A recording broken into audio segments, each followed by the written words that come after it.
the term neurodiversity or neurodivergent means my brain works different, not less. I have the intellect that you do, maybe greater, maybe less, but not lower intellect in general. And if I struggle with responding, it's because it's a processing. My computer processor is a little bit different, a little slower than yours. The intellect, I'll get the right answer. If I take a test, I might need a little longer time to do it, but I could get as good a score as you. That is that change of scope, that change of bucket, if you will, that how we present the framework that we're talking about that in, is welcoming.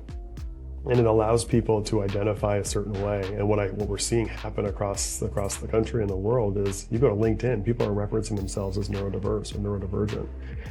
It is becoming something that is to some people, it is a sense of pride. I'm not like the rest of the lemmings out there, just kind of going about and doing the same thing, and I'm not going against the grain. That's who I am, and there's a word now that means it, right? It's ADHD, dyslexia, a variety of other things. Depending on which site you go to, they will go to PTSD, brain injury, mental health. Like, I just navigate social situations differently, physical situations. I like my car and my house or how I dress just this way because it's different and it makes me feel good. And it doesn't mean that I'm less than because I don't want to wear a suit, or it is less than because I can't navigate this. So I can't just like sit around the water cooler and talk about college football for an hour because it makes me uncomfortable and sweaty and I don't know what to do. I don't know how to stand, I don't know what to do with my hands, like it's uncomfortable. But I'm gonna go back to my desk and knock out this job responsibility that's actually on my job description. And I'm gonna be, your star student or your star employee. So what we have seen, even in my 6 years, this term is coming out and it's saying I'm different and not less, which is such a better term. And the term disabled is an ableistic term, and ableism is saying the way everybody, the primary group works is the right way, and anybody that is less than or different than the right way is the wrong way. And so we're gonna say it's okay you're not like us. And they're saying, yeah, I don't wanna be like you. It's okay that I'm like me, and I'm equal. We're equals here. I'm just doing things different.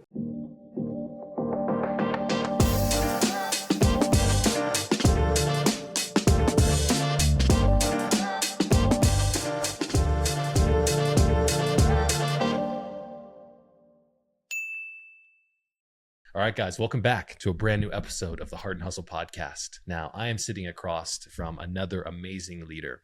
Now, if you know anything about the Hart Hustle Podcast, we talk about the intersection between heart and hustle. And I love sitting across from CEOs, leaders, and founders, exactly like my guest here today. I've got Justin Dougherty with me. Justin, welcome to the show, man. Thank you very much, Keenan. Great to be here. Absolutely, man. So you are the CEO of Autism Action Partnership. Now, to level set for the audience, one of the things that you and I kind of kicked it off in our previous episode about was the rising prevalence of diagnosis that we've been seeing over the recent years in this space specifically. Now, back when I first started working in this space, it was 1 in 56 children were diagnosed with autism. As of this year, the recent data, 1 in 36 children diagnosed with autism.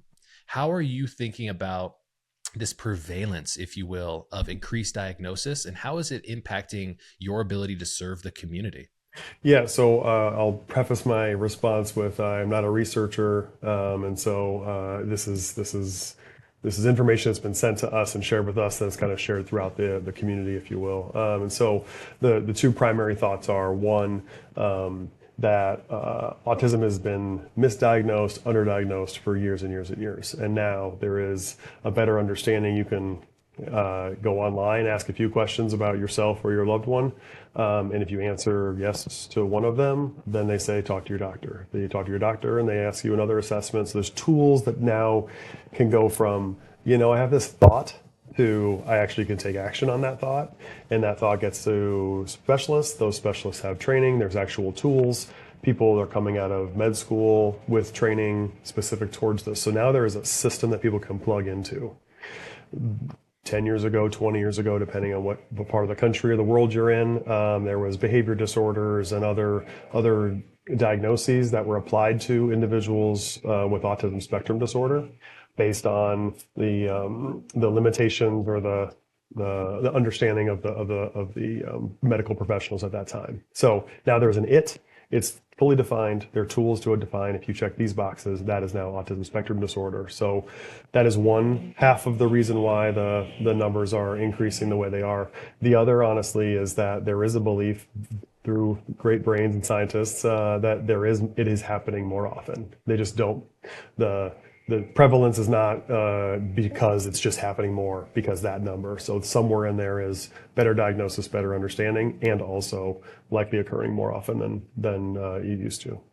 Man, it creates so many challenges, right? When it comes to being able to meet the community, because we've got more awareness equals more outreach equals more demand for services, meaning that you, being a leader of your organization, has to be incredibly curious about kind of how you're going to be able to formulate and grow this organization to meet the demand in the community.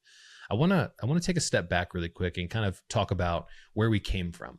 So the CEO sits across from the table with me today, but how did we kind of find ourselves on this path, Justin? Yeah, so I was out of college. I have a bachelor's degree in social work. So I tell people this. I just fight for the underdog. So when I was trying to figure out what I want to do the rest of my life, I had no idea. And so in college, I decided I would just at least apply my time and energy and efforts towards trying to help others and see kind of where that took me. I wasn't sure if it was gonna be a couple of years or a lifetime, and so far I'm 25 years in the human services field. So, frontline case manager. I worked my way into program management levels. Went and got a master's degree in public administration because I started to realize there's some bigger cogs at play here. I'm downstream. I want to work my way upstream, have a louder voice and more opportunity to make some decisions and how programs operate, how they react, and see if we do this, that happens, and that's not exactly what we want to happen. But if we make these changes, you have to have sometimes you have to have letters behind your name to get someone to respect the fact that you have that thought and that your opinion matters. And so I basically kind of from frontline case manager up to more macro. I spent some time at United Way, which was fantastic. Being able to kind of see the entire landscape of the community and see how programs interact, how they decide kind of areas of focus, where they decide not to play, which lane to be in, how they identify themselves and the needs and where they fit. All of those things got me to this role 6 years ago, just over 6 years now. But each of those steps, each of those pieces got to a place where it's like, not only do you want to just do good in the world of social work and human services, a lot of people still to this day just kind of think it's like, oh, it's good. You're doing good things. It must feel so good. And it's like, there's science and research behind how we do things. There's deliverables, there's accountability, there's, sustainability. This is a small business operation that we are operating. Yes, there's a philanthropic arm and there is a human good, a human service being delivered, but it's a it's a small business in every sense of the word. If we were to go back to 10-year-old Justin, what were some of his passions? What was the path that you projected yourself to be on when you were kind of sitting in this seat today? Let's see. I was going to be playing probably for the United States men's national team World Cup or center field for the New York Mets. Let's see, 10. I would say I was a huge still am a huge Star Wars fan, which I honestly think somewhere plays into that idea of like the little guy against the big systems.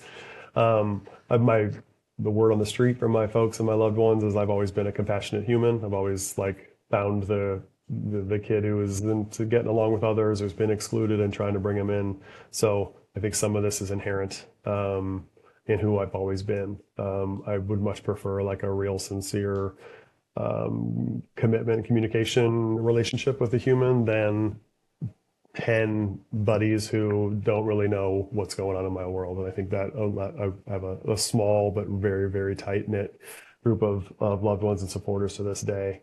And a lot of those things were seen back in the 10-year-old version of me. I love that. It's something that's really special about the small circle, right? And this is something that I worry about from like a macro perspective. So many people feel like we need to have the equivalent amount of followers as we do friends and trusted people in our circle. Why do you think it's important? I want to kind of riff on this because we don't often talk about this in the podcast. Why do you think it's so important to have that small trusted circle of people around you? Oh, there's so many reasons why. Accountability, one, and authenticity and sincerity. I can talk to 1,000 people. I can host big events. I can have connections with individuals on a variety of areas, but no, I don't show the true full version of me. You know, if I'm in a role, I play that role well. I do what I need to do. And so I think a lot of us are playing that role depending on who's watching. And there needs to be a place where you feel comfortable being all of you. And you had to have a group of people that will check you when you need to be checked, or welcome you in your moments when you're not great or when you need support. I think that's just the human experience. I think so many folks, not to get on a soapbox here, where we're all posturing in a way where we're winning. Everyone wants to win, or there's like these tremendous losings, which is also some sort of kind of self-promotion. But just like the boring everyday life, boring quote unquote, of just kind of grinding and trying to get by and raise families and make a difference and all those kind of things isn't sexy, isn't like promoting. But that's really, I think, where like true life is lived. And so I really lean back towards that. I'd rather have a small group of people that I can call at 2 a.m. if I need help. I'll be at their weddings. I'll be there when they're celebrating. I'll be there when they're mourning. We kind of share this life experience with them. There's a phrase that's been in the front of my mind recently. It's, you can do anything, but you can't do everything. And when I think about cultivating healthy relationships in our lives, we can't put energy into so many people. And while you were talking there, I was starting to get really inspired on thinking about the highest level of compassion, right? Highest level of compassion is being willing to have kind and candorous conversations with people who we love. That accountability, that authenticity is something that I feel like is so powerful. Why is it easy for you to gravitate towards those, I would say, character traits over all the other kind of stuff that we've been talking about? That's a great question. My inclination is that it feels like my people. I can navigate these. It just there's a value there. There's a cup filling that happens, I think, in some of those inch deep, mile wide kind of relationships. There's just not a lot of cup filling. It's really like exhausting, right? You're kind of managing people's expectations and managing, did I win that moment, right? And it's very draining. There's a cup filling that happens when you've got someone who you can just be like, can I just be real? Can I just put everything aside and just tell you exactly like I'm scared of this thing, or like I'm totally faking it and I'm hoping this whole thing plays out. You know, those really moments that you kind of hide from everybody, especially in a leadership role. Talk about nonprofit leadership in a sense of it's kind of lonely because you have to present as much as you can. Obviously, you want to be respectful and sincere and honest, but you're not going to be like, hey, it's like you're selling a house, right? You're not like, hey, look at this, water damage in the corner that we painted over last week. You're saying, look at this wonderful neighborhood and look at the brand new windows, right? You kind of shine the light on the stuff that you want everyone to pay attention to, but the other stuff needs to get taken care of in order to have, to be I don't know, a good house. I'll continue with the metaphor, right? So the whole thing needs to be there. And so I think that the kind of the giving, the receipt of the giving of true authenticity is kind of, I think, what draws me most to it. Nonprofit CEO burnout is a huge problem that a lot of people are not talking about. When it comes to filling your cup, I've been really thinking about the idea, and I've talked about this a couple of times on the podcast, is energy adders versus energy drainers. Right? We've got so many things that we can do in our lives that are energy adders, which give us the fulfillment. They fill our cup, exactly like what you said. And they've got the energy drainers. When it comes to you as a leader, a CEO, as somebody who is constantly encouraging others, how do you kind of really, I would say, establish those boundaries for filling your own cup so you can show up as, the best leader for your team every day? Yeah, the first thing that comes to mind is, though, I have a bachelor's degree in social work. I'm a trained social worker, and part of that training was self-care and understanding what burnout is, knowing your role, empathy versus sympathy. I mean, it's again, back to some of my earlier statements about this is an art and a science that what we're doing here. So it's not just like it feels good to help people, kind of, and I'm just going to go do it, because we have a lot of people that enter that field and they're exhausted because the needs always outweigh the resources. That's why our organizations like ours exist. So there's that, I think, a fundamentally kind of component of my foundation is built to protect myself. because I have to be there. I mean, parents do this all the time, friends do this. I mean, people do it in different roles all the time. Is what was it when the oxygen masks come down from the plane, right? The parent put yours on first, then your child. You have to take care of self in order to be able to be good for anybody. So that's ingrained in me from the beginnings of my social work and human services career.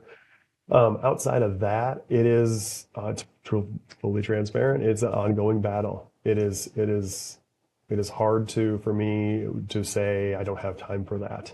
And so what I do is I try to tell my team, this is what I'm struggling with or struggling to perform at, or this is where I'm trying to do things. You might be seeing a difference coming up in the next meeting, the next time this happens. So I try to be reflective with the team, especially my immediate leadership team. So here's what I'm struggling with. I'm supposed to be thinking 6 months down the road, and I'm stuck in like email inbox and things that have to get done today and operation things. So I'm going to start moving my way further away, and I'm going to be giving you guys, I'm going to be sharing more of the leadership, the responsibility, the decision making. You want to run it by me and get my blessing, I'll do that. But I'm not going to send the hour meeting figuring out what the thing is. I'm handing it off to you, have my trust and respect. But this is intentional. It's not like, whoa, this guy's ignoring these are very important meetings. Why isn't he here? Right. So I have to be sure and be clear and transparent that this is an intentional step for me, because I need, for my value and my time and energy, I also have an executive coach. I have wonderful board members who are in positions where they are being pulled and demanded in different ways. And I think from a personal side, maybe that's probably where I struggle most in, is that transition from CEO to husband, father, friend, and making sure that I'm trying to come home clean, taking some cleansing breaths in the car when I pull up, and those kind of moments where you're actually like with mindfulness I'll practice mindfulness because I can never quite hold on to it. I think I got to figure it out. And then I wake up a month later and I'm like, wait, I totally lost control of the wheel at some point. So those are all the kind of pieces. So that really just trying to be mindful and in all areas of my life, a little bit more transparent as to, like, I'm a flawed human. I am not perfect. And even if I want to present as like everything's good, majority of it is, and overall we're passing grades and everything's going good, but there are still some pieces that aren't right and some pieces that I lack, and I need support, and I need people to call me out on. And so those kind of, somewhere in there is that my focus and time, so I can talk to you about it right now. I'm fully locked in, right? And I go back and I got emails flying, I got this. So some of this is like that accountability. Like, you tell people you're going to quit smoking cigarettes. I'm quitting smoking tomorrow, right? So that next time you see them, they're like, you still not smoking, right? So I try to tell people some of that kind of behind the scenes, behind the curtain stuff to hopefully help me be accountable to what the things I really truly want to operate in. Make sure they happen. What you're talking about right now is a perfect intersection of leadership 101. I feel like a lot of leaders today who tune in and watch the podcast often are struggling with that trust element that you talked about, in letting their team pick up all of the areas where we cannot be great. And when you're talking about being a CEO, you're saying, I'm 6 months down the road focusing on these things. I need to be able to lean in and trust my team to be able to figure things out. And that's another highest form of compassion, right? Letting you fail, letting you learn the mistakes, so I, one-on-one, can coach you up as the leader. Have you always been so prolific at understanding that concept, or is this something that you kind of had to lean into as you've gotten older? Because leadership is not often taught. We're often put in positions, right? And we have to figure it out as we kind of go through the road. Yeah, easy, hard, no. I have not always been this way. This is a learned behavior that I'm still trying to, again, keep as the lead behavior that I have. So I've gone through a number of leadership trainings. I try to fail forward, right? If I'm going to eat it, hopefully I got to learn a lesson and try to remember it. I try to learn it the first time, maybe the second. Hopefully I'm not making repeat offense for those mistakes. But it's, in any line of work, you do well, you get promoted, right? And so the things you do well, I'll speak specifically to me. I ran programs.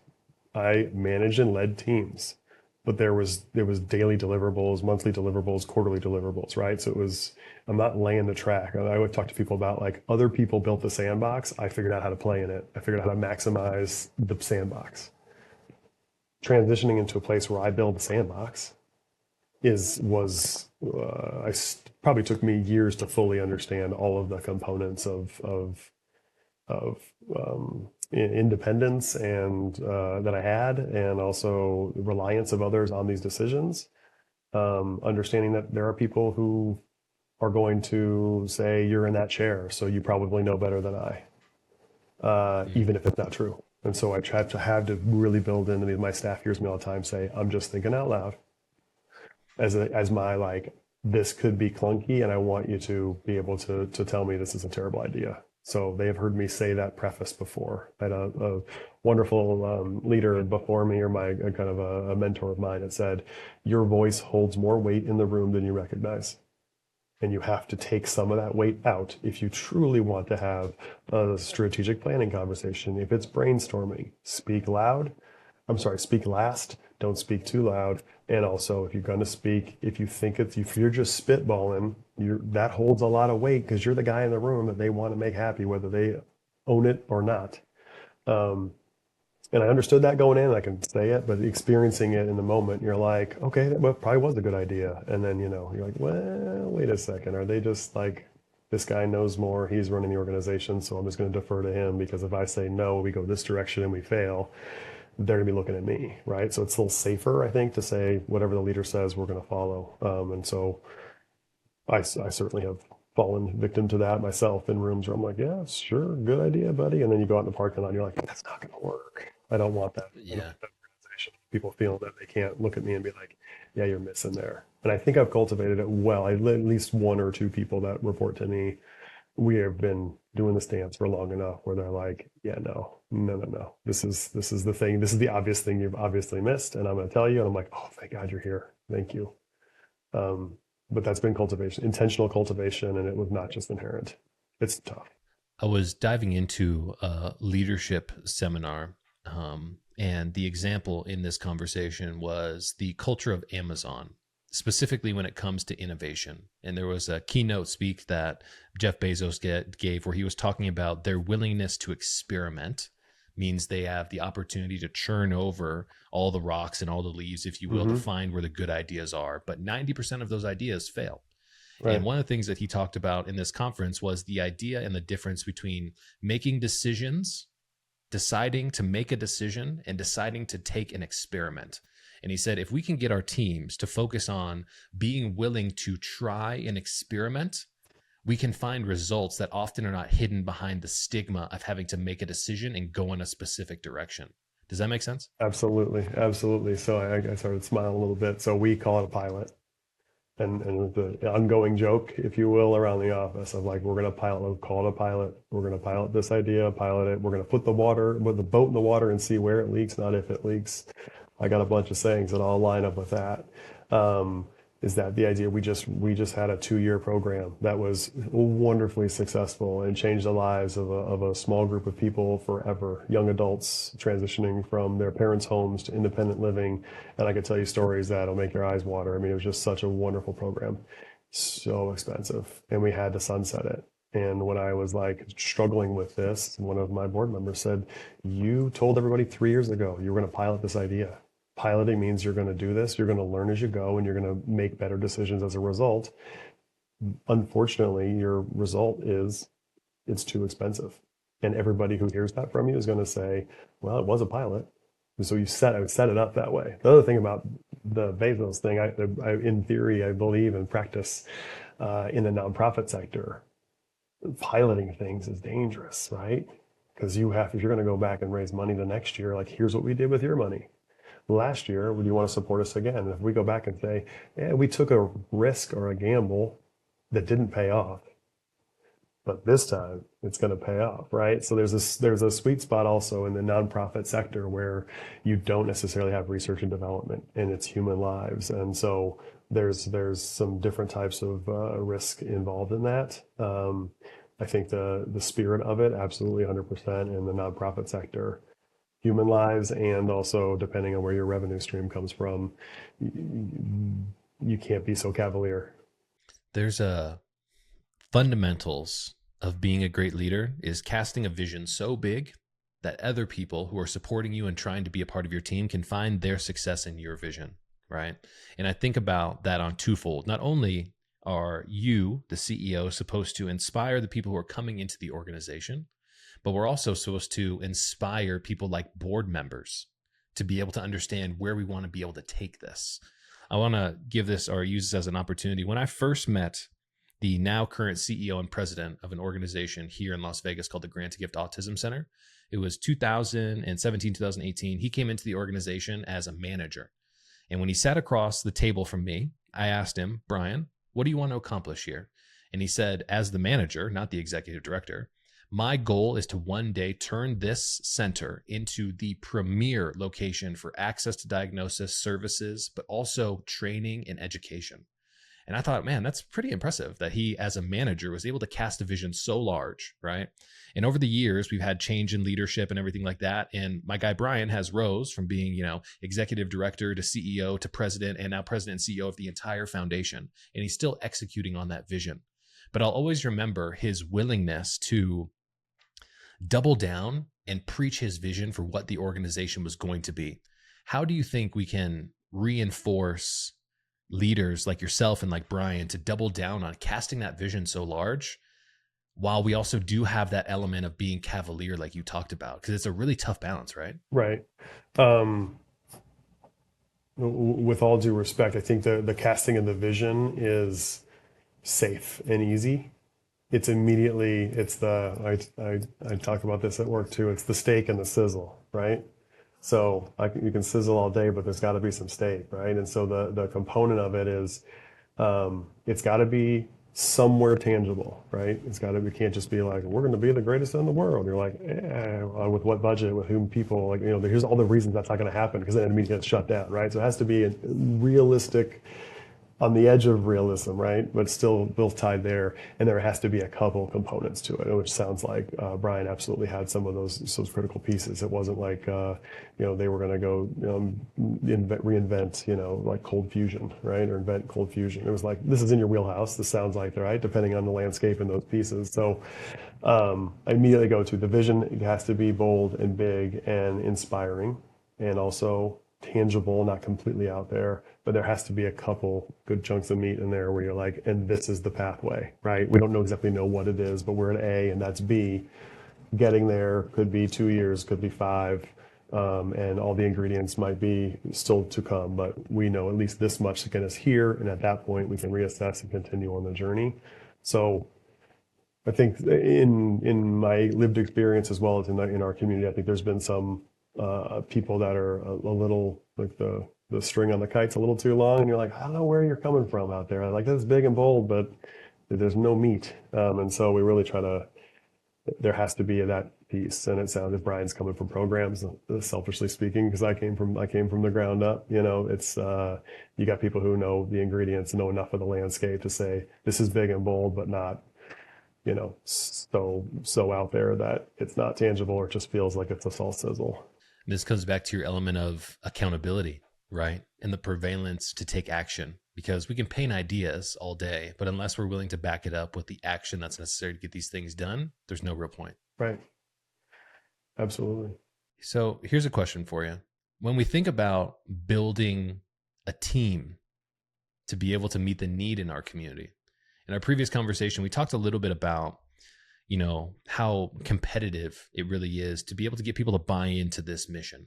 When you think about all the other competitors that are out there trying to garner the attention of team members coming into your organization, Instagram, TikTok, all the other opportunities, remote work, all that kind of stuff, how do you kind of set the level playing field of saying, this is what you're going to do here? This is the bigger vision of what I'm casting. This is how we're going to execute on it. And then how do we keep people engaged to be a part of, combating such a big problem in our communities like what you guys are doing? So learning from failure, learning from doing it wrong for years. The strategy that we employ now is to be as authentic and true and sincere as possible about what the work is. And I typically am involved if I'm hiring a person, I'm fully involved. But if there's somebody else who's going to join the team, I typically meet with every single person. We have a team of 12 full-time staff right now, so not a big operation, and a few part-timers. But I try to meet them at least once in the hiring process before the job offer is made. And the general piece of my words are, here's what your day-to-day looks like. I want you to be interviewing us as much as we're interviewing you. You got to be honestly a little crazy to work here and a little crazy to be able to like navigate the worlds and the times and the things that we do. And it has to be the right kind of crazy because we've had the wrong kind of crazy. It doesn't work out. And we have other people who are like, I want it black and white. And we're like, it's black and white until the family walks in. And when they walk in, we go with it where they need us and we answer. And so that flexibility exists, but not so flexible where it's not structured. And so we try to, I have recruited people, I have brought people on board, I have wowed them, I have been like, this is fantastic. And they've left within 90 days or 6 months because they're like, this isn't really what I expected. But I really wanted them because they were such an amazing, talented human. They're going to come in here and do such wonderful things in our organization. But the fit has to be right, and we have to own who we are and what we are. So that's one angle into this. The other one is that I'm a big believer in like taking our work seriously, but not ourselves seriously. And so I really kind of lead with that myself. I will say embarrassing, dumb things and own it in the moment. The work that people here, like we have a sign by our back door to our staff parking lot that says, "Go home to your loved ones." I often tell our staff, like, if we win a lottery tomorrow, like, are we coming to work? Really? I mean, we coming to work? So we can still do wonderful things and change lives and still in this world, but are we going to come like, do an 8 to 5 if we don't have to worry about that? So let's remember all these things. We have families that we're working for. We have the goals that we're trying to achieve. And so being honest about that and also authentic about like when the camera's on, when the families are here, like we take this stuff seriously. These are people's lives that there's a level that we have to operate when no one's looking and we just want to kind of be ourselves. Like you should be able to come here and just be like, I feel terrible or I'm hungover or I just had a terrible weekend and I'm just going to like put my headphones on and not talk to anybody, just do work today. And you're like, all right, well, this is not going to be the regular day for you and we'll see you tomorrow. Like no judgment here. So, if you do that and the family is like, well, what's going on here? Like, then we got issues.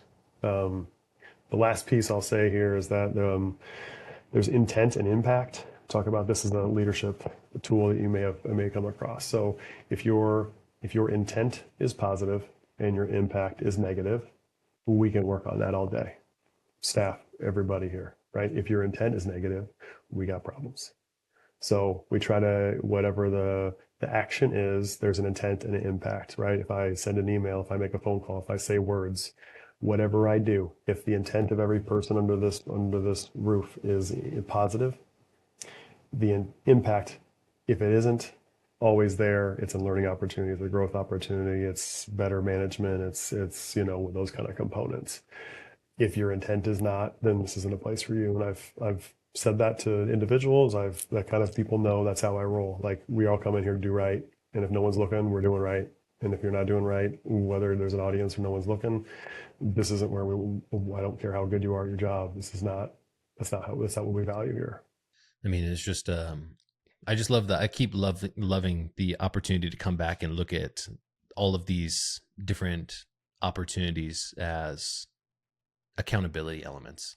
And I really like how you kind of interweave that intentionally into the conversation in the beginning, because all of this is based on accountability. Right. And I can really tell that that's something that you guys continue to lean on with that authenticity as well.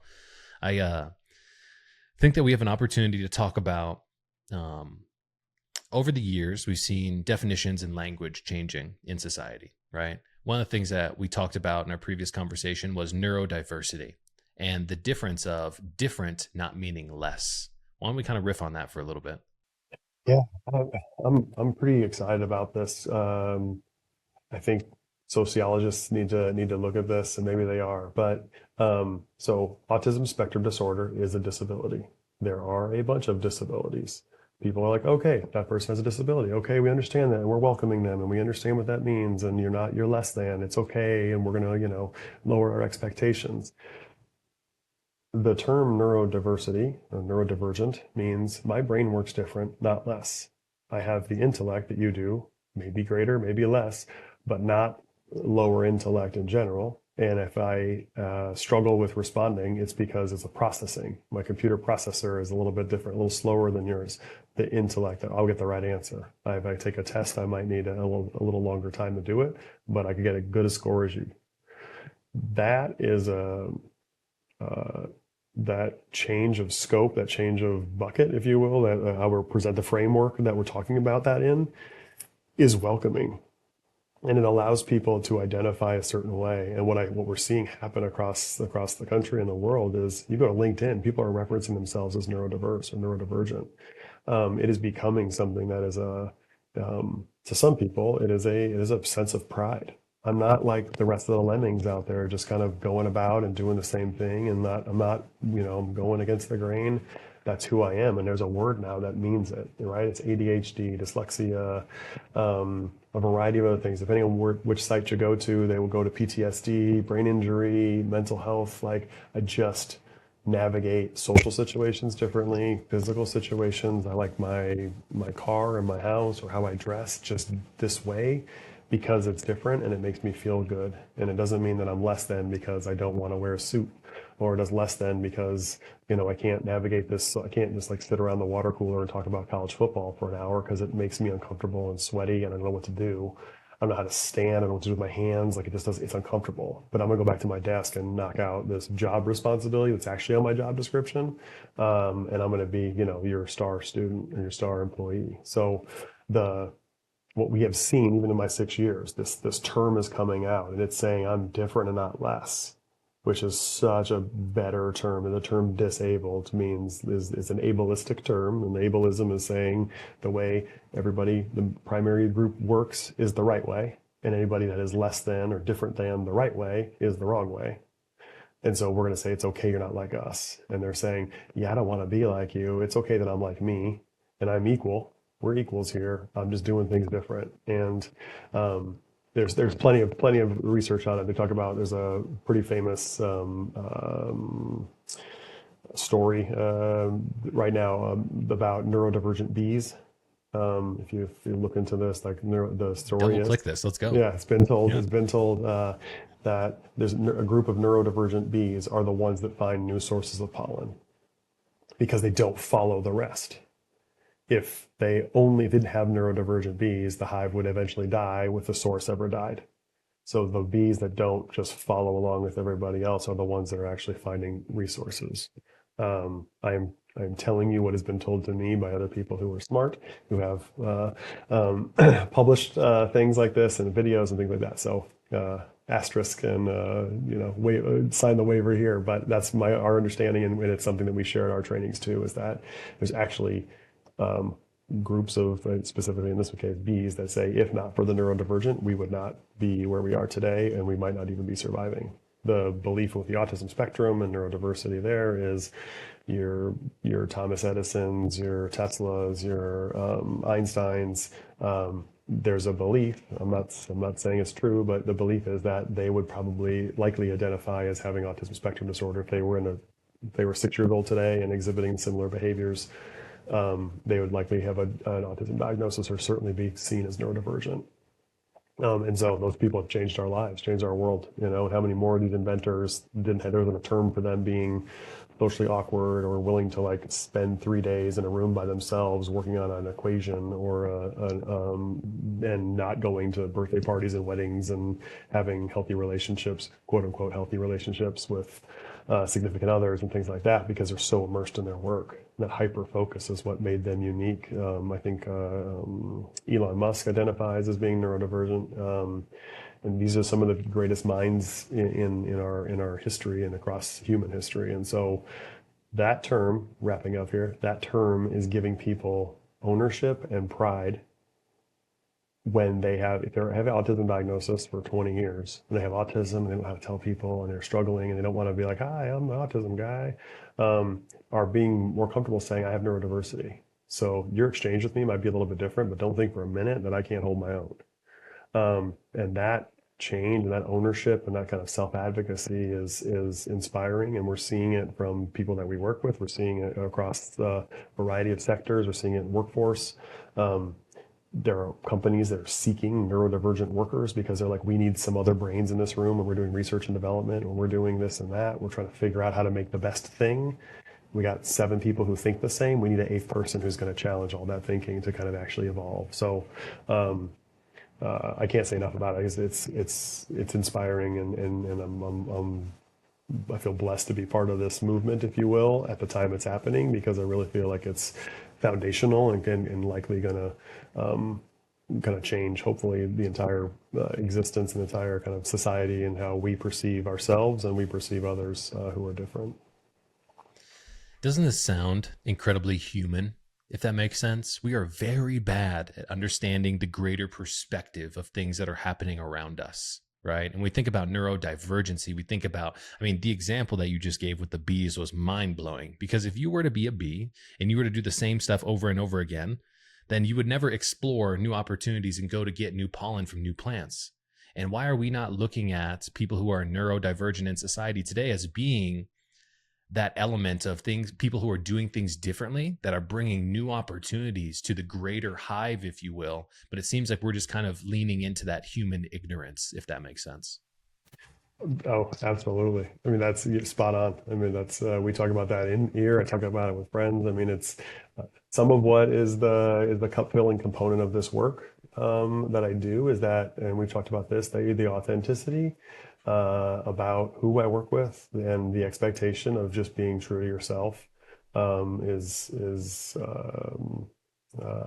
it's so inspiring, and so I'm like drawn to it. Like it's alluring to be like, I just want to be around people who are just real, right? And they'll say things that are inappropriate but awesome and real and honest, and I don't have to deal with all this stuff. And so many people, I believe, it's that birds of a feather, it's safety, right? Standing out amongst the pack is scary, and it's vulnerable, and in a large part, a lot of the folks that we work with that come through our doors that are coworkers of ours that identify as neurodivergent, like they, not collectively, I don't want to misrepresent, but there's a lot of them don't care. They don't express. They're just like, I don't know if I'm supposed to say this or not, but blah, blah, blah. And we're like, yeah, you can say that all day. That's welcome here. Not trying to be, again, intent is honesty. Impact might land different, but the intent goes honest. We're good to go. So, yeah, it's hopefully it becomes. You think of the 5-year-old, the 6-year-olds right now who are getting diagnosed, who are like trying to figure out why kids don't play with them on the playground is because they don't do what everybody else does, and so that's weird. And I don't know what to do with it as a neurotypical person. I don't know how to do with that, so I'm gonna go play with these kids. They're by themselves. Well, if they start to find a crew of folks who are like, all of us are different. Our differences aren't even the same, but we are collectively different. And you've got a tribe, and you've got a flock to roll with. That could be significant. You think of the LGBTQ community and others with culture and race and ethnicity, and you start to saying, when you're not alone, when you've got a tribe of people to say, like, we got you, and and we're not judging you, and we see value in everything that you say and do. In the disability community, especially outside of physical disability. Physical disability obviously is pretty identifiable by the general population. ADA stuff is, blind and wheelchairs and things like that. There's a pretty good tell. If you have an intellectual disability or you're neurodivergent, there isn't a tell that lets everybody know. So then you're stuck in this thing of like, what's the right time to tell somebody I have autism? And that's why this conversation goes weird, or why I don't know how to navigate this kind of potluck or this team building exercise. And it stops a lot of people from succeeding. And we see that in our workforce program. If you can't socialize, you can be awesome at your job, but you're only gonna go so far, because the ability to kind of communicate and make other people feel good, even if it's a game and it's salesmanship, like that matters. And the value I think people place on that isn't fully appreciated and understood by those who navigate it every day. They're like, what's the system? Okay, I'm gonna chameleon, hop right in, win. Others are like, I can't. And if I can't do that, the value I have, whether it's IT, engineering, or whatever, if I can't get along with everybody because I navigate the world differently, my skill set is not gonna get to where it needs to go. And so I think with this neurodiverse movement, the neurodivergent terminology, the umbrella that's being kind of put out there, the opportunity for them, the opportunity for the collective, the opportunity for that entire population to like feel confident and strong, and to be able to walk up to the neurotypical tribes and say, like, we matter and we still have this, and I'm not going to change, and I'm not going to be ashamed or hide. Maybe that is an evolution of our humanity collectively, right? I completely agree. I was thinking, if you just look at, if we extrapolate as an example, the prevalence of diagnosis from 1 in 56 to 1 in 36 to 1 in whatever it's going to be, then this is a future element of our society. And we need to start getting ready to accept people as they are and lean into their skill sets and their differences that help us be better. Right. And I think, I mean, like in our previous conversation, we kind of riffed on the topic of, with all of the prevalence of diagnosis, it's very difficult to pinpoint, right, one thing in our society that's happening that's causing this uplift in diagnosis and neurodivergence. Is it, I mean, you hear some people say like, it's the vaccines, but is it the food? Is it the air quality? Is it the societal stress? Is it the overexposure to devices? Is it the genetic triggers that we're seeing? Is it the plastics that we're all intaking in? I mean, like, it's very difficult for anybody to say, oh, I know what the answer is when you have so many variables that are swirling in our society today. Right. And I think we just have to be ready to recognize that mindset that you said. Is this the next evolution of who we are becoming? Right. Now, on the vaccine thing that you referenced, and everybody always references it, is I go back to that. First off, that research study has been completely disproven. That research that had that conclusion was not done correctly, and it cannot be, no water is held with that. That said, you can't say cheeseburgers don't cause it, right? People eat more cheeseburgers than ever before, and autism is going up. So causation or correlation doesn't mean causation. I think also, we talked about this a little bit, is that people are drawn to the idea of control. So what are all the possibilities? You just named 10 different possibilities that could be influencing this. Who has control over that? The one thing people have control over: vaccines. I can choose whether or not I do that or not. I can't choose whether or not how many particles, like the particles of plastic are in the water I drink, or in the water that's being, or what pesticides or herbicides or whatever in the food I eat, or genetically engineered tomatoes or what, right? You can't really, you have to be really, really diligent and probably have a little bit of scratch in your pocket to be able to truly eat organic in a way that avoids all of that. And then you've got air and you've got all this other stuff. So all this stuff, genetic engineering is happening everywhere, and there's pollutants and all that stuff. It's almost impossible not to. So then if you just give me 10 things I think that might have something to do with this, I think inherently as humans, I'm like, what's the one thing I control on this list? Very human. Right? I can make that decision, right? I have some sense of control. I feel as though I have ownership or control in this moment, when so many, the rest of it's like, I'm a victim to the surroundings. Yeah. I mean, I was having a conversation with one of my best friends yesterday, and he was talking about the prevalence of lead in child foods, right? Like all these different things, even like, so his daughter right now is dealing with some constipation issues, and they were like, we got her these beet pouches. And then we found out that these beet pouches have a ton of lead in them. So he went to the person who had the best information about the situation, which is his brother-in-law, who is a farmer. And he said, oh no, you don't recognize that there's lead in all of the soil. So one thing that you don't recognize, there's so many levels to this that you obviously you can't control these individual variables. And that was something that was awe-inspiring to me, because I was like, there are so many larger macro issues that are at hand here that we really don't understand. And it kind of becomes overwhelming, and naturally you want to look for control, exactly like you just said, Justin. Right. I think it's human nature to want to feel as though we're not, like, if this thing is not just happening, life is not happening to us, right? And so, especially when it comes to your child and the well-being of your child. I mean, most parents, when their child's born, are like, I want to give them the best chance at winning, right? Of succeeding, whatever my definition of that is, whether it's friends and family, whether it's monetary, whether it's health, whatever. If someone tells you this is a thing that maybe could possibly change that outcome, right? It's a I won't say easy decision, but at least it's the opportunity to make that decision, right? Here's other stuff you can't control any of this. Where can I control? Okay. What have we not talked about here today so far? Well, I think some of what we've talked about, we've touched on this, is the abilities of autism and the work that we're doing as our organization. So we have direct service programming. We work with young adults to try to get them job placement. We work with after school programming with social skill development. We have a couple other programs that we operate as direct service to autism. Another branch of what we do is community awareness, education, advancing kind of, we talk about what autism is and what it isn't. And we talked a little bit about double-edged sword of autism in TV shows, in movies, and it's becoming more of an understood thing.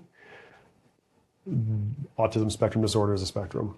So what you're seeing on TV are typically people with lower need, and some of savants, the good doctor, things like that, which is so wonderful and amazing and great that you've got talented humans, whether they're actors or they actually are neurodiverse themselves, playing these roles and giving some sign to this. But when you say my kid has autism, they're like, oh, are they going to be a doctor or an engineer, or they're going to be an IT? And you're like, they are nonverbal and they're 12 and they are 6'4", and I am terrified of them ever walking out of this house or being in the community without me next to them. And I know that some point in my life, I'm not going to be there. And that's terrifying, right? That is the other end of the spectrum, right? So there's this whole autism spectrum, and every aspect of it is unique to the individual, to the family, and there's groups and subgroups and things like that, with loosely, informally defined, with seizures or with digestive issues and all these different things, right?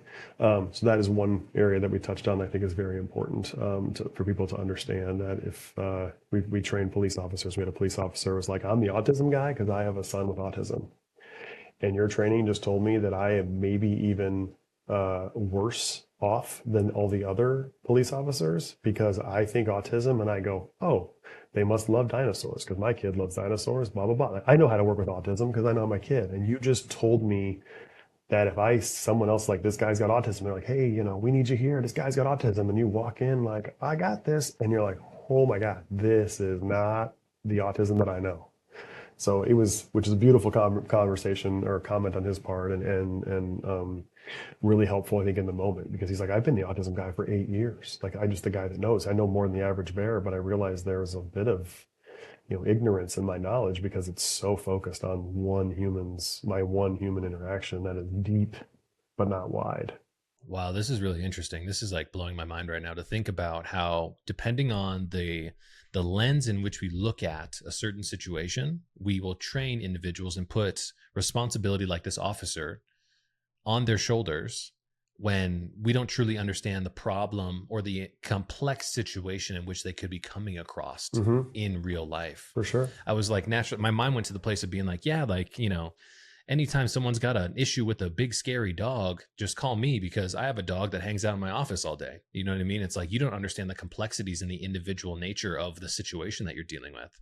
Let's riff a little bit on the continuum of care, because I've had some other leaders on the podcast and we've talked about the element of once you turn 21, 22 years old, we're really kind of getting back into a services and a support desert, right? When it comes to helping these individuals, I would say, garner and gain these life skills that are so necessary for independence. How are you kind of thinking about that side of the spectrum of support as well? Yeah, I mean, our organization, we have a branch of programming. We call it our Prosper programming. We have Prosper Workforce program. We have a Prosper Academy, which is life skills. And then we have a Prosper Community, which is social skills, right? It's just social outings. When the school system at age 21 says we don't legally have to do anything more for you, when you're, which is also probably an opportunity to communicate socially. To have autism, you have to exhibit a social or communication impairment, right? So just back to basics real quick. So you basically say you don't navigate and communicate the way others do. So immediately you have isolation that happens because of that. And if you don't have a support system outside of your family, then you are limited to what your family can and can afford, like drive you places, what public transportation exists. Can you navigate public transportation? Are you kind of a sheep in a land of wolves? Like there's a variety of factors that say there's a limitation on what you can and can't do unless there's somebody next to you, and that person next to you has to have a life that allows them to be next to you, and whatever they can do that is your life, right? We talk about siblings. Siblings experiences. We can't go to the baseball game, because of your brother. If they hit a home run and the fireworks go off, like all bets are off. So you don't go to baseball games anymore. We go to the wedding, but we can't go to the reception because if a balloon pops or loud noises or whatever, lights and DJ, whatever, we just don't know how it's going to go, right? So people are navigating that at all times for kids. And kids with autism spend the majority of their lives as adults with autism. But everything I just said, you have a 25-year-old, a 30-year-old, a 40-year-old goes to a baseball game and fireworks go off because someone hits a home run and they're covering their ears and they're, exhibiting distress in that moment. Hopefully, majority of people there are like, obviously there's something more to the story here, but others are going to be like, what's this dude's problem, right? Because they physically don't show that I have a disability or some piece like that. So you get to a place where all that goes to we call social isolation, right? You end up doing, I go to the same restaurant, I go to the same store, I go to the same two people, all right? I do the same thing every week because it's regimented. I have maybe sensory components. I don't like new things. It gives anxiety or sensory overload. So every Wednesday at 6 o'clock, I will tell you where there's people that we work with every day. It's every Wednesday at 6 p.m. You know exactly where they're going to be, probably what they're going to be wearing and what they're going to eat if it's food, if they do this. And if they get the routine broken, it gets disruptive. So everything I just explained to you, you wouldn't say these are characteristics of like a dating profile. It wasn't necessarily like something for an employee or employer that wants. It kind of goes against some of the things that people are on social media and presenting, right? I'm this, affable person. I like to do things. I like to be adventurous, right? I just told you the opposite of, a lot of what people are looking for. So what we're doing with our programming, workforce, so we call it like live, work, and play, right? So we have a job, right? You're gonna have a job to work and have money and all those can have value and those sort of things, right? Okay, what happens outside of 8 to 5 that interferes with your ability to work? All right, let's do some things there. What do you do with your paycheck? Are you saving some? Do you know how to cook? Are you just going to getting fast food? And what does that do for health, right? So there's that piece. Okay, so now we got you taken care of to the degree in which we can, work and outside of work. But what's your quality of life outside of that? Well, I talk to my parents. We go to dinner every Sunday. Or my sister and their kids, I do stuff with them every once in a while. Okay, that's wonderful.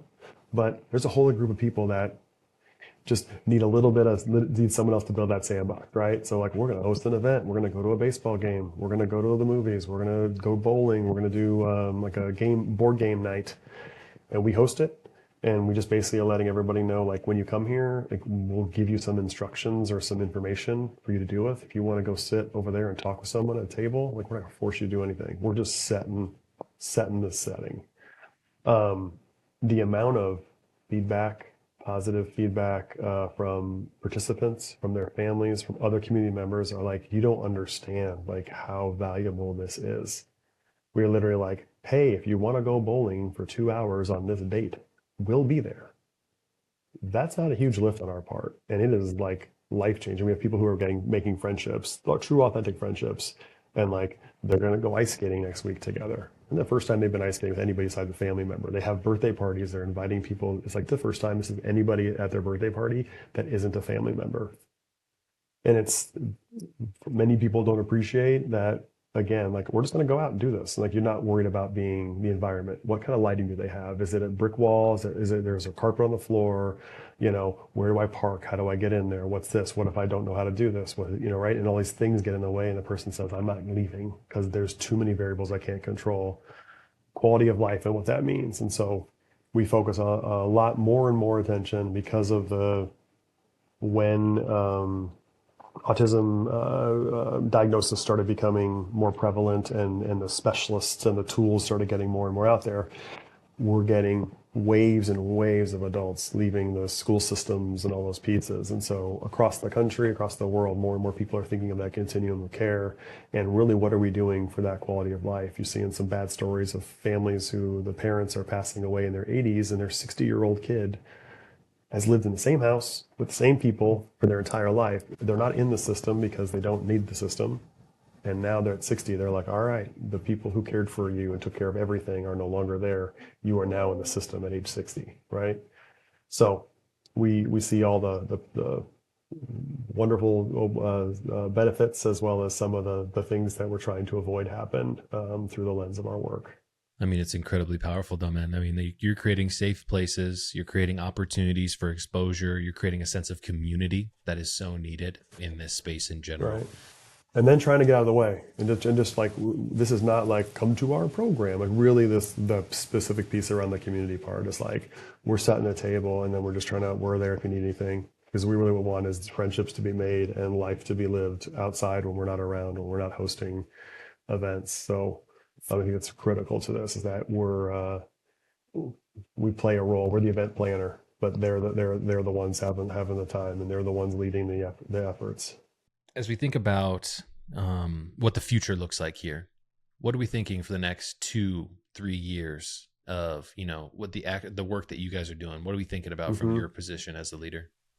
I think a lot of that young adult into adulthood components, and then even you start to get even further down that life spectrum of 60s, 70s, and care. We're doing trainings with health professionals. I think just recently we celebrated about a month ago, maybe 3 weeks ago, a sensory-friendly hair salon opened up, first one in Omaha, and like those types of things where people are saying there's a need. Dentists, so we did training at dental school. So there's an idea of these adults need some support, not a lot. I mean, depending on the group, but there's a whole group of people that only need a little bit of support in order to thrive. And we're trying to find that group of people and give them the best shot, offer our guidance and expertise, and then let them shine, right? And then there's the entire community that needs to be like, oh, I have autism, and I go to a restaurant, and like, okay, well then we'll sit you over in this section. And we have the lights are a little bit different. The staff has been trained, and we don't have as much. The speakers are lower. Not I have autism, and they're like, oh, okay, what does that mean? I think I might have said this joke because I say it a lot, but like when someone's like, oh, they speak Spanish, and so the person just talks slower in English and louder. Oh, okay, I'm sorry. And you're like, that doesn't change anything, right? They don't understand it because you're speaking slower. It's a different language. So similar with autism, we want to get to a place where someone's like, oh, autism? Okay, yeah, this way. No worries. If you need anything, let us know. We got some sensory kits here. Our staff's trained. Like, I'm not sure, this could be wonderful. This could be terrible. If you got to roll out, like, just let us know. We can give you your money back. We're not going to make you pay $50, have a terrible 5 minutes and run out of here. We've got a system in place. We have policies and practices. We want to make sure it's inclusive. Or a little QR code that says, how can we make this better? Our goal is to make this inclusive to all. And if we miss the mark, scan this code, give us feedback, right? So I think there's, because like those two are kind of dovetailed, right? It's not the parent that has the child with autism anymore. It is individuals, self-advocates who are walking this community and navigating these things. And as much as we want to create opportunities for them, we also want to prepare the rest of the world, advance, educate. We have a saying around here, if you know better, you do better. And so we really want to get to a place where we try to get people to know better, the non-autism community, to say, this is what's happening. Police officers continue to be a fantastic, we train them regularly, locally, and around the state. More and more people are getting interested in this neurodiverse experience because they are approaching individuals and they don't present any certain way besides maybe they're in mental health, maybe it's drugs and alcohol, maybe they don't understand what I'm saying, maybe they just don't like cops and so that's why they're not complying. But what if it's autism? What if they're so scared and terrified by lights and sirens and that someone's yelling at them that they're frozen and they can't take their hands out of their pocket?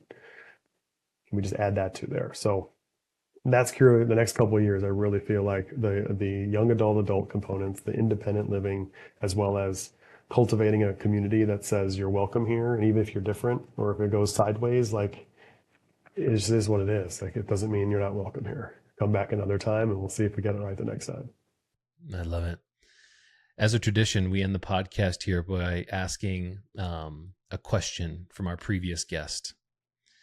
At this point in your life, how do you now define success? Well, that's a great question. I would say meeting goals seems like the easy answer, but I think it's really in the goal setting. It's like the meeting goals that have been set appropriately. That you're truly getting to a place where you've said, without anybody looking, completely natural, neutral environment. When you say, what is it that you really think you can achieve? and you establish it, and you actually put metrics, true measures. It's not all that sizzle. There's actually steak in there. It's the steak and the sizzle. It's all that piece there. And then there's going to be some sacrifice. I was just at a fundraiser the other day for some other organization, and the gentleman said, give where it hurts a little bit, right? Everyone can give when it's easy, when you don't miss it, but give, just start to wade into the waters where it's a little uncomfortable. Because that's where you need to be. That's the part. And so some with the goal setting similarly is like, set the goals that are a little uncomfortable, that actually force you to, they're not the easy layups, or that they're so gray. You can't really say, well, we were pretty close to that one. So I think success really is setting an expectation and true measurement to identify that you're achieving it. And that's tough. It's tough to set those. Everyone wants to set a goal that's a little gray. It's safe. And it's myself included. And so we're trying to find ourselves like, let's actually put black and white, and we can say we fell short, even if we did a whole lot of it. Like 95% is not 100, but it's 95 more than what we did last year. So I think that would be success. Like really into that goal setting piece, like goals and measurements. And not just the feel good stuff. It has to have meat. Justin Dougherty, thank you so much for coming on the show, man. Really appreciate it. You are the definition of that intersection of heart and hustle. Truly. Thank you so much for coming on the show, man. I really appreciate it. That's a wrap.